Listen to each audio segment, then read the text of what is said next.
Ahmedabad plane crash હોસ્ટેલની મેસમાં કામ કરતા શખ્સની માતા અને પુત્રી હજુ સુધી લાપતા. અમદાવાદની બીજે મેડિકલના યુજી મેસમાં ભોજન બનાવતા રવિ ઠાકોરે કહ્યું કે આ દુર્ઘટનામાં મારી માતા અને મારી 2 વર્ષની પુત્રી હજુ પણ લાપતા છે. મારી માતા, મારી પત્ની અને હું યુજી સ્ટુડન્ટ મેસમાં રસોઈ બનાવતા હતા. તેમણે વધુમાં જણાવ્યું કે ગુરુવારે બપોરે 1 વાગે હું અને મારી પત્ની સિનિયર ડોક્ટરો માટે જમવાનું પેક કરતા હતા.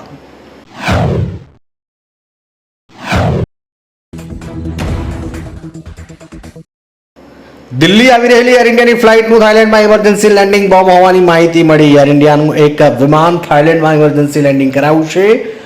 અહેવાલ અનુસાર 156 લોકો સાથે થાઇલેન્ડના ફુકેટેથી દિલ્હી જઈ રહેલા આ વિમાનમાં બોમ્બ હોવાની માહિતી મળી, જે બાદ ઇમરજન્સી લેન્ડિંગ કરવાનો નિર્ણય લેવામાં આવ્યો હતો.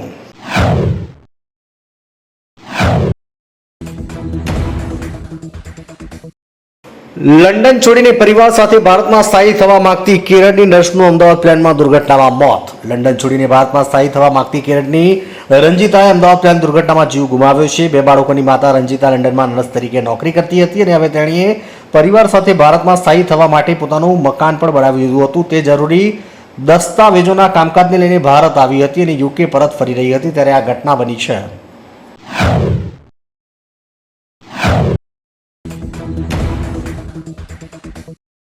એર ઇન્ડિયાના પાયલોટે નિવૃત્તિ પછી વૃદ્ધ પિતા સાથે સમય વિતાવવાનું વચન આપ્યું હતું. પાડોશી. અમદાવાદમાં ક્રેશ થયેલા એર ઇન્ડિયાના વિમાનના પાયલટ કેપ્ટન સુમિત સરભરવાલે તેમના વૃદ્ધ પિતાને નિવૃત્ત પછી તેમની સાથે વધુ સમય વિતાવવાનું વચન આપ્યું અને તેમના પાડોશીએ જણાવ્યું કે તેમના પાડોશીએ કહ્યું કે સુમિત તેમના પિતા સાથે મુંબઈના પવઈમાં રહેતા હતા અને તેમને નિવૃત્ત થયાના હવે થોડા મહિનાઓ બાકી હતા અને તે ખૂબ જ સંયમિત અને શિસ્તબદ્ધ હતા.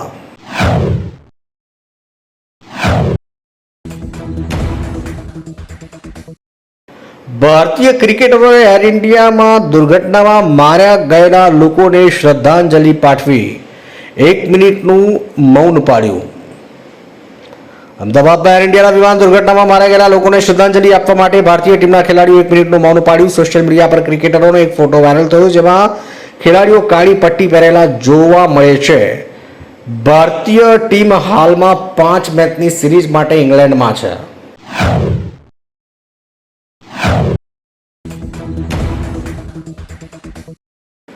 અમદાવાદ પ્લેન ક્રેશ દુર્ઘટના બાદ એક મહિલા તેના દીકરાને બચાવવાનો પ્રયાસ કરતી જોવા મળી. વિડીયો આવ્યો સામે. અમદાવાદ પ્લેન ક્રેશ બાદ એક વિડીયો સોશિયલ મીડિયામાં વાયરલ થઈ રહ્યો છે, જેમાં એક મહિલા તેના દીકરાને બચાવવાની કોશિશ કરતા જોવા મળી રહી છે. રિપોર્ટ મુજબ વિમાન મેઘાણીનગરમાં ક્રેશ થયું ત્યારે સીતા પટની તેના પુત્ર સાથે ત્યાં હાજર હતી. ઘટનામાં તેણીનો 15 વર્ષીય પુત્ર આગની ચપેટમાં આવી ગયો. મહિલા તેના બાળકને બચાવવા માટે રસ્તાઓ પર દોડી રહી હતી.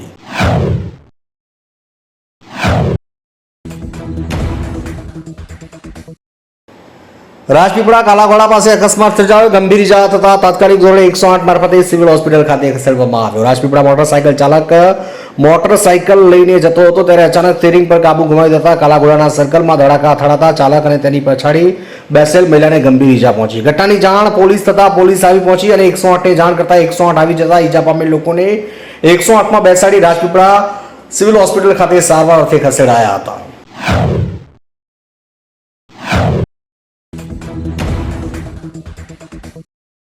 નડિયાદથી યુકે પ્રથમ વખત જતા પવાર દંપતીએ છેલ્લો વિડીયો કોલ કરી પુત્રને ખુશી બતાવી. નડિયાદથી યુકે પ્રથમ વખત જતા પવાર દંપતીએ છેલ્લો વિડીયો કોલ કરી પુત્રને ખુશી બતાવી. કાકા કાકી ગુમાવનાર ભત્રીજાએ કહ્યું કે 72 કલાકથી વધુ એક દિવસ લો, પણ બોડીનો પ્રોપર પાર્ટ વ્યવસ્થિત રીતે અમને આપો તેવી સરકારને અપીલ. અમદાવાદમાં પ્લેન ક્રેશ દુર્ઘટનામાં દર્દનાક દાસ્તાનો સામે આવી રહી છે. ખેડા જિલ્લાના 1-2 નહીં પરંતુ 17 જેટલા પરિવારોના વ્યક્તિઓએ આ ઘટનામાં જીવ ગુમાવ્યો છે ત્યારે સ્વજનો સાથે વાતચીત કરી છે.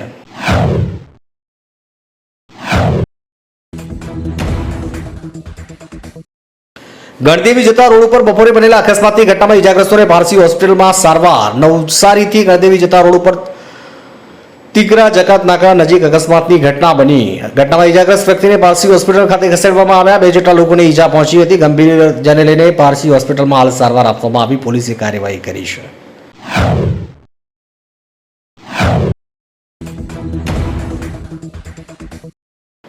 શહેરમાં 80 ફૂટ રોડ પર મારામારી કરનાર આરોપીનું પોલીસે વિવિધ વિસ્તારમાં સરઘસ કાઢી કાયદાનું ભાન કરાવ્યું.